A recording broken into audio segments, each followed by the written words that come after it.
ফেরাউন সাগরে ডুবে যাচ্ছিল, তখন হযরত জিবরাইল আলাইহিস সালাম কেন তার মুখে কাদা ঢুকিয়ে দিয়েছিলেন আসুন জেনে নিই। রাতের বেলা হযরত মুসা আলাইহিস সালাম বনী ইসরাইলকে গোপনে নিয়ে যাচ্ছিলেন, কিন্তু ফেরাউন এই খবর পেয়ে গেল। সে সঙ্গে সঙ্গে তার সেনাবাহিনী প্রস্তুত করলো এবং বনী ইসরাইলকে ধ্বংস করার উদ্দেশ্যে তাদের পেছনে রওনা হলো। যখন সকালের সূর্য উঠল, ফেরাউন তার বাহিনী সহ বনী ইসরাইলের একেবারে মাথার উপর পৌঁছে গেল। তখন পরিস্থিতি ছিল এমন, সামনে গভীর সাগর, পেছনে নিশ্চিত মৃত্যু। ভয়ে বনী ইসরাইল চিৎকার করে উঠল, নিশ্চয়ই আমরা ধরা পড়ে গেছি। কিন্তু হযরত মুসা আলাইহিস সালামের ঈমান এতটাই দৃঢ় ছিল যে ভয়ের ঝড়ও তার সামনে নিষ্ফল হয়ে গেল। তিনি বললেন, কখনোই না, নিশ্চয়ই আমার সঙ্গে আমার রব আছেন, তিনি আমাকে পথ দেখাবেন। আল্লাহর নির্দেশে তিনি তার লাঠি সাগরের পানিতে আঘাত করলেন। মুহূর্তের মধ্যেই সাগর ফেটে গেল, পানি দুপাশে বিশাল পাহাড়ের মতো দাঁড়িয়ে গেল এবং মাঝখানে একেবারে শুকনো পথ তৈরি হয়ে গেল। হযরত মুসা ও বনী ইসরাইল সেই পথে এগিয়ে গেলেন। ফেরাউন ও তার সেনাবাহিনী উদ্ধত ও শত্রুতা নিয়ে তাদের পেছনে ধাওয়া করল। যখন হযরত মুসা আলাইহিস সালাম ও বনী ইসরাইলের শেষ মানুষটিও অপর প্রান্তে পৌঁছে গেল,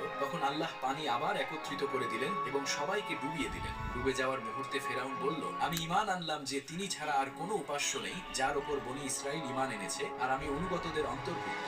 যখন হযরত জিবরাইল আলাইহিস সালাম এটি দেখলেন, তখন তিনি সাগর থেকে কাদা তুলে ফেরাউনের মুখে ভরতে লাগলেন, এই ভয়ে যে সে যদি তওবার শব্দগুলো উচ্চারণ করে ফেলে তবে কোথাও আল্লাহর অসীম রহমত তার কাছে পৌঁছে না যায়। আল্লাহর এই অপরিসীম রহমতের জন্য আপনি কি এখনো কমেন্ট ও শেয়ার করেন? ফেরাউন সাগরে ডুবে